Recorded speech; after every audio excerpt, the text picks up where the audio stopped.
Ele acordou como em qualquer outro dia, nenhum aviso claro, nenhuma dor que gritasse por ajuda, só um corpo cansado, acostumado a ser ignorado. Muitos homens acima dos 50 conhecem esse cansaço, a perda lenta da energia, o desejo que enfraquece, a circulação que já não responde como antes, e aos poucos nasce uma ideia perigosa: isso é normal, é só a idade. Mas e se não for? E se o corpo não estiver quebrado, apenas fora de sintonia? Histórias como essa não falam apenas de morte súbita, elas falam de sinais ignorados, de manhãs que começam em silêncio e de um corpo que tentou avisar do jeito que pôde. Este não é um vídeo para causar medo, é um convite à escuta, porque quando o corpo é ouvido a tempo, ele quase sempre encontra um caminho de volta. E tudo começa entendendo o que realmente aconteceu naquela manhã e porque tantos homens caminham na mesma direção sem perceber. Há um momento difícil de definir com precisão. Não é um dia específico, nem um evento marcante. É quando o homem percebe que algo mudou, mas não sabe exatamente o quê. Ele dorme, mas acorda cansado. Trabalha, mas sente que o corpo responde com atraso. O coração acelera sem razão aparente. A disposição sexual, antes espontânea, agora parece distante. Nada é grave o suficiente para parar tudo, mas tudo é persistente o bastante para incomodar. Esse é o ponto em que muitos homens acima dos 50 se encontram.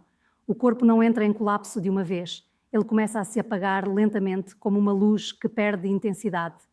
E justamente por ser gradual, isso se torna fácil de ignorar. Afinal, ainda dá para trabalhar, ainda dá para cumprir compromissos, ainda dá para aguentar. E existe uma lógica emocional por trás disso. Muitos homens foram ensinados a seguir em frente, apesar do desconforto. A não dar atenção excessiva ao corpo, a tratar o cansaço como parte da responsabilidade. Não é descuido, é adaptação. É sobrevivência emocional em um mundo que raramente permite pausas. Com o tempo, porém, essa adaptação cobra seu preço. O corpo começa a falar mais baixo. Não grita, porque já gritou antes e não foi ouvido. Ele passa a sussurrar por meio de sinais sutis. Circulação mais lenta, noites fragmentadas, queda de energia ao longo do dia, sensação de estar funcionando no automático. Não são diagnósticos. São experiências humanas compartilhadas por milhares de homens, muitas vezes em silêncio. Há também um medo escondido nesse processo. Reconhecer que algo não vai bem pode parecer mais assustador do que suportar o cansaço. Admitir o desequilíbrio exige olhar para limites, para o tempo, para mudanças inevitáveis. Então o homem racionaliza. É a idade, é o estresse, vai passar. E segue em frente, mas o corpo continua tentando se comunicar. Ele não acusa, não pune, ele sinaliza. Cada despertar pesado, cada falta de vitalidade, cada resposta mais lenta é uma tentativa de ajuste. O problema não é o corpo falhar, é a desconexão entre o que ele sente e o que a mente permite ouvir. Este capítulo é um convite à escuta, não para criar medo, mas para restaurar a relação. Quando o homem percebe que esses sussurros não são sinais de fraqueza, mas de inteligência corporal, algo muda internamente. Surge a possibilidade de cuidado sem culpa, de atenção sem dramatização. O primeiro passo da recuperação não é fazer mais força, é fazer uma pausa consciente, observar o próprio ritmo, reconhecer padrões de cansaço, de sono, de tensão. Pequenos momentos de escuta começam a devolver ao corpo a sensação de segurança. E isso, por si só, já inicia um processo de reequilíbrio, porque quando o corpo finalmente é ouvido, ele quase sempre responde. E quando esses sussurros são ignorados por tempo demais, o corpo encontra outra forma de se manifestar. Geralmente no momento em que o dia começa, existe algo profundamente revelador nas manhãs. Antes mesmo de qualquer pensamento consciente, o corpo fala. Para muitos homens acima dos 50, esse momento não chega com clareza ou leveza, mas com um peso difícil de explicar. Os olhos se abrem, mas a mente demora a acompanhar. O peito parece mais fechado. O corpo, rígido, não é exatamente dor. É uma sensação de que o dia já começa exigindo mais do que deveria.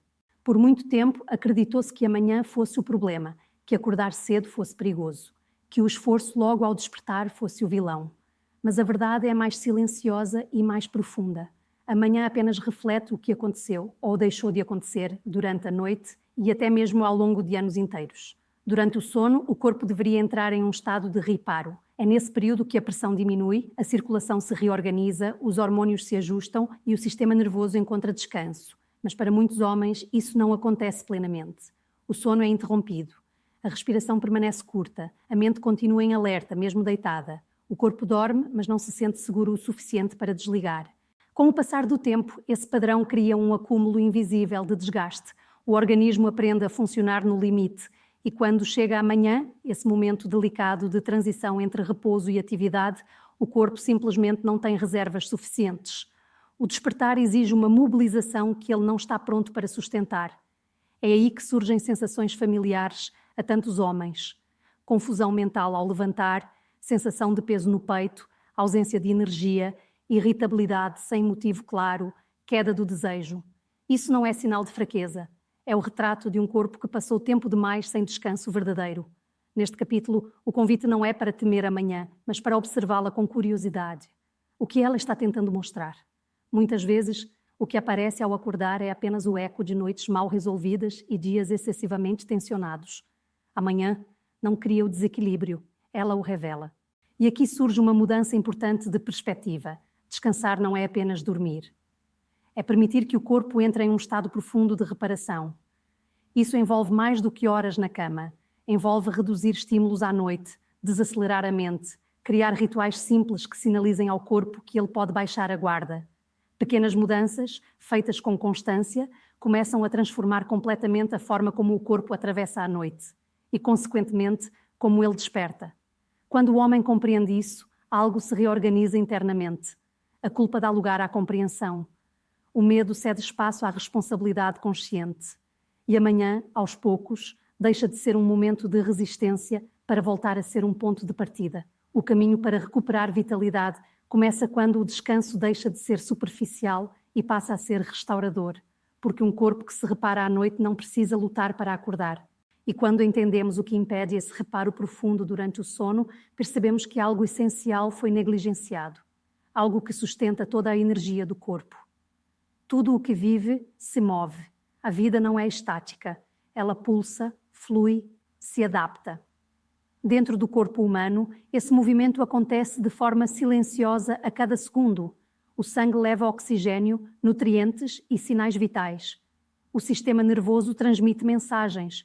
Os tecidos se renovam. Quando esse fluxo está livre, o corpo responde com clareza, presença e vitalidade.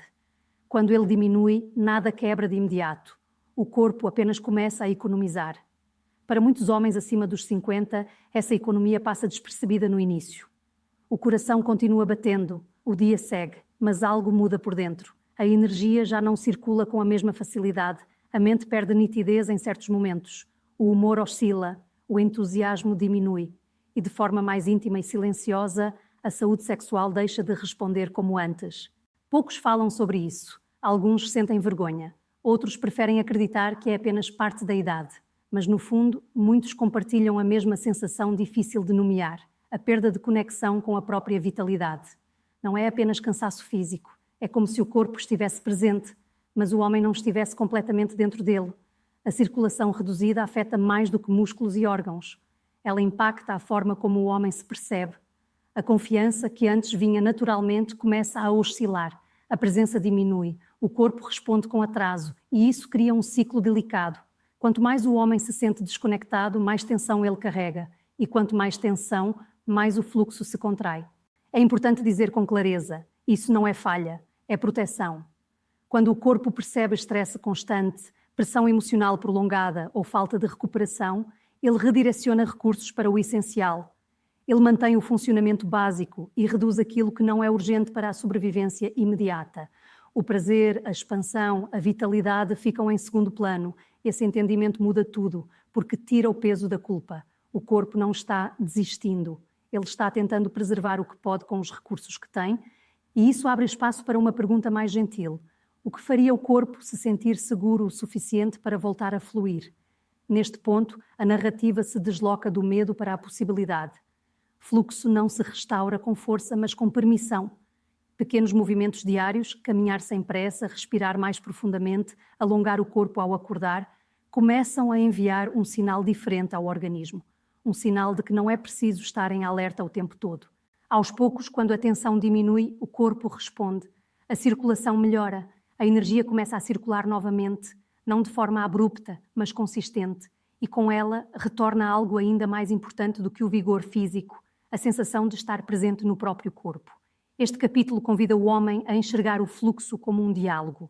Quando ele oferece menos resistência, o corpo oferece mais resposta.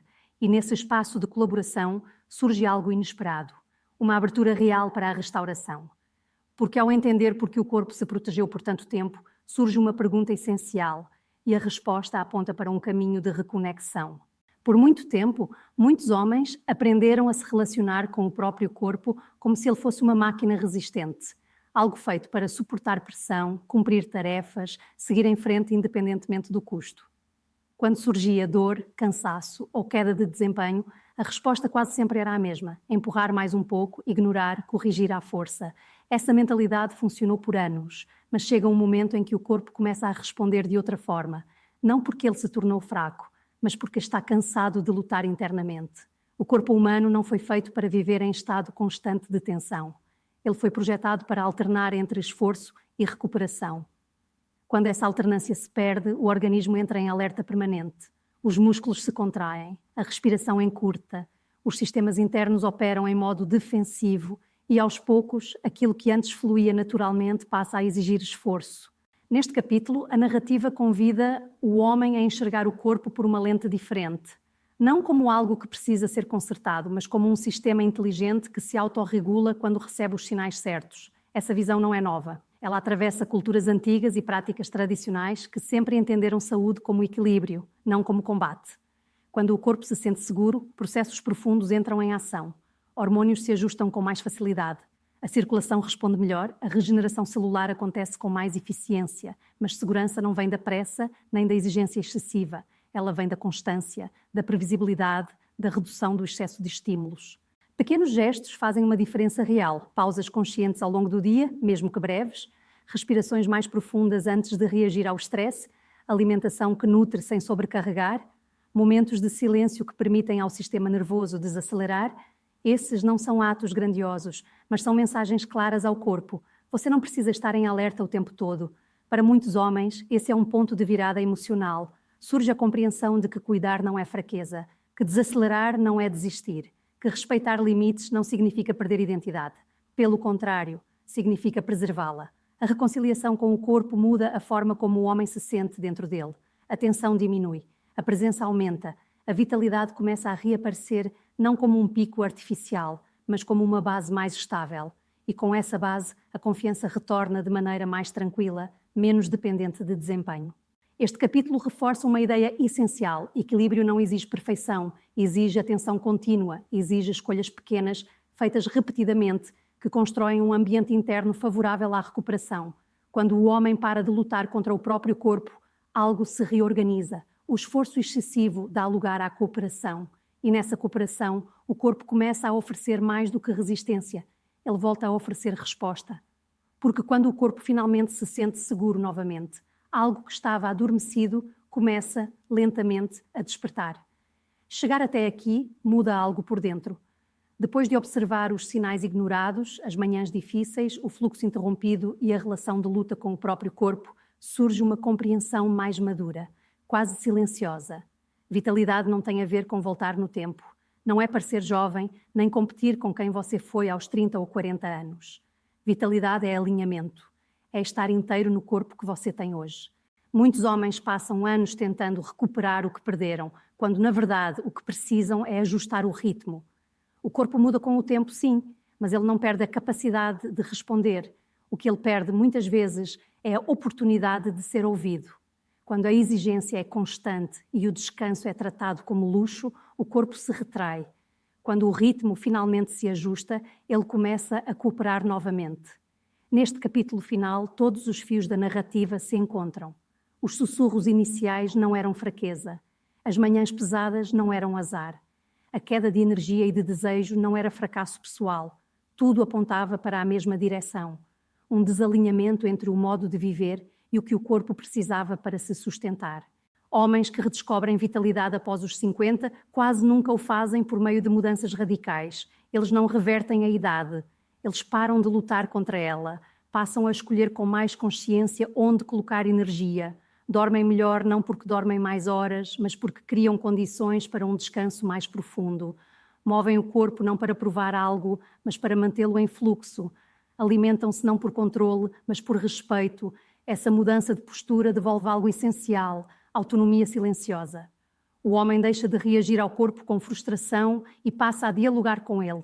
Aprende a reconhecer sinais antes que se tornem alertas. Aprende que consistência vale mais do que intensidade. E com isso, a vitalidade retorna de forma mais estável, menos explosiva, mas muito mais confiável. Há também uma reconciliação emocional importante aqui. Envelhecer deixa de ser visto como perda e passa a ser entendido como ajuste fino, ajustar expectativas, ajustar ritmos, ajustar prioridades. Isso não diminui o homem, amplia a sua presença. Ele se torna mais consciente do próprio limite e, paradoxalmente, mais forte dentro dele. Vitalidade, nesse ponto, não é euforia constante. É acordar com mais clareza, é sentir o corpo responder melhor, é recuperar o prazer de estar presente, no próprio corpo, nas relações, no dia a dia. É perceber que ainda há muito a viver, desde que o corpo seja tratado como aliado, não como obstáculo. Talvez a mensagem mais importante seja essa. O corpo quase sempre quer viver plenamente. Ele quer circular, se regenerar, responder. Ele só precisa de tempo, atenção e respeito suficientes para fazer isso. O caminho não termina aqui. Ele começa com escolhas pequenas, sustentadas ao longo do tempo. E quando o homem entende isso, algo se reorganiza por dentro. Não há pressa, não há promessa exagerada, apenas a certeza tranquila de que ainda há muito espaço para recuperação. A pergunta que permanece não é o que você teme perder, mas o quanto ainda pode recuperar a partir de hoje.